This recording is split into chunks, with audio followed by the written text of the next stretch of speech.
अस्सलाम वालेकुम। आप देख रहे हैं यूट्यूब चैनल एस सुल्तान बिल्डर। आपके लिए बहुत ही ज़बरदस्त वीडियो लेके आया हूँ। आपने मेरे साथ रहना है, जुड़े। चलते हैं वीडियो की तरफ, वीडियो देखते हैं, फिर बात करते हैं। जी, शुएब साहब की जो लास्ट वाली बात है मैं उसको सेकंड करती हूँ। और कल ये कहीं कहा भी, जिक्र भी हुआ कि अगर इन लोगों की, वो कहते हैं ना कि अमल का दारोमदार नीयतों पर होता है, अगर नीयत होती ये 1.5 साल और उसके बाद आइन को सीरियस लेते, चले वो तो जो पंजाब और केपी में होना था वो हो गया। तो ये जो इन्होंने महीने ज़ाया किए हैं, पहले कहा कि जी वो निगरान वजीर आला वो CCI की मीटिंग अटेंड नहीं कर सकते, फिर उसके बाद इन्होंने खुदा जाने कौन सी शिक को किसके साथ जोड़ा और उसके बाद कहा कि वो कर सकते हैं। तो ये काम पहले नहीं हो सकता था? ये 3-4 महीने बचाए नहीं जा सकते थे?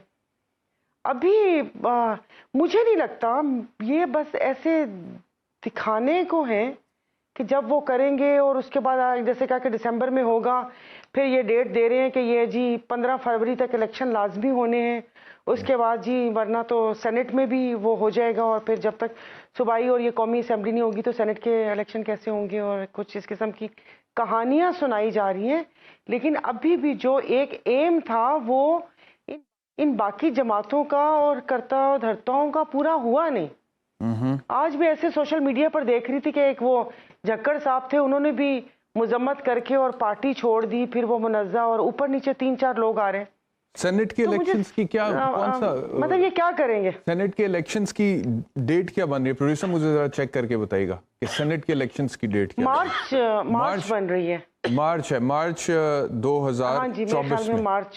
तो अगर फरवरी मिड में इंतखाबात हो जाते हैं फिर तो वो सेनेट में वो बहरान नहीं जाएगा, फिर तो सेनेट के इलेक्शंस हो सकते हैं अगर मिड फरवरी। वो तो हो सकता है, लेकिन ये कैसे होगा? अभी तो मियां साहब ने आना है बकौल उनकी पार्टी के लोगों के, फिर वो आके थोड़े से मुकदमात का सामना करेंगे, फिर वो कैंपेन करेंगे, टाइम तो बहुत कम है। फिर इधर से सिंध में वहां पर तो एक अलग ही कहानी चल रही है, और IPP का भी आपको कोई ऐसा स्टेटस पता नहीं है अभी तक। तो अगर वापिस से यही सेटअप आना है और आपने इसी तरह इत्तेहाद एक दूसरे के साथ मिलाकर एक हंग पार्लियामेंट बनानी है, तो फिर इसी को एक्सटेंशन दे देते। मैं तो बार बार यही कह रही हूँ, मुल्क और कौम का पैसा वक्त क्यों ज़ाया कर रहे हैं? और फिर आपने निगरान वज़ीर आज़म के इख्तियारात में इजाफा किया, तो मुझे बताएं कि इस 4-5 माह में क्या हो जाएगा?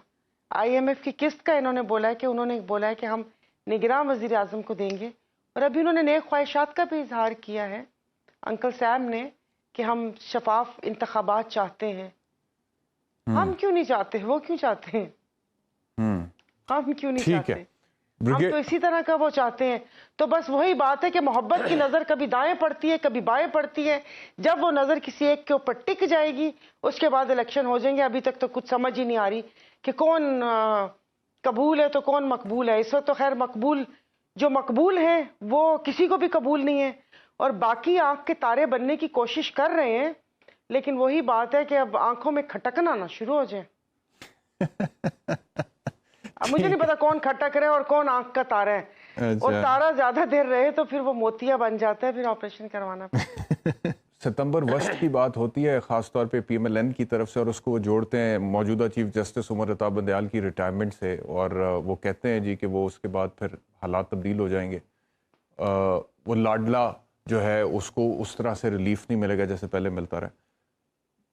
मुझे तो ये लगता है कि इस तब्दीली के बाद सितंबर वस्त में जब चीफ जस्टिस बनेंगे जस्टिस काजी फायज ईसा, तो ये जो बात गिला कर रहे थे ना शुएब शाहीन साहब, जिसमें उन्होंने कहा कि उन्होंने फैसले तो आइन के मुताबिक सुनाए लेकिन उसकी इम्प्लीमेंटेशन नहीं करवा सके उमर अता बंदयाल साहब, इस पॉइंट ऑफ व्यू से मुझे लगता है कि काजी फायज ईसा ज़्यादा क्लियर हेडेड जज या चीफ जस्टिस होंगे, और बहुत सारी चीज़ों में जो उनकी कॉन्स्टिट्यूशन की इंटरप्रिटेशन अभी तक उनके फैसलों से जो झलकती है, जो मैंने बतौर वकील पढ़ी है, उसमें वो एक पोजीशन लेते हैं। और यही वजह है कि इमरान खान साहब के दौरे हुकूमत में वो मुश्किल में भी आए थे, और अभी पार्लियामेंट में जब वो आए और उन्होंने आके तकरीर की तो फिर उन्होंने बोला कि आप लोगों ने मुझे कॉन्स्टिट्यूशन पे बात करने के लिए बुलाया था तो मैं आ गया हूं, हो सकता है कल को आपको मेरे फैसले पसंद ना आए।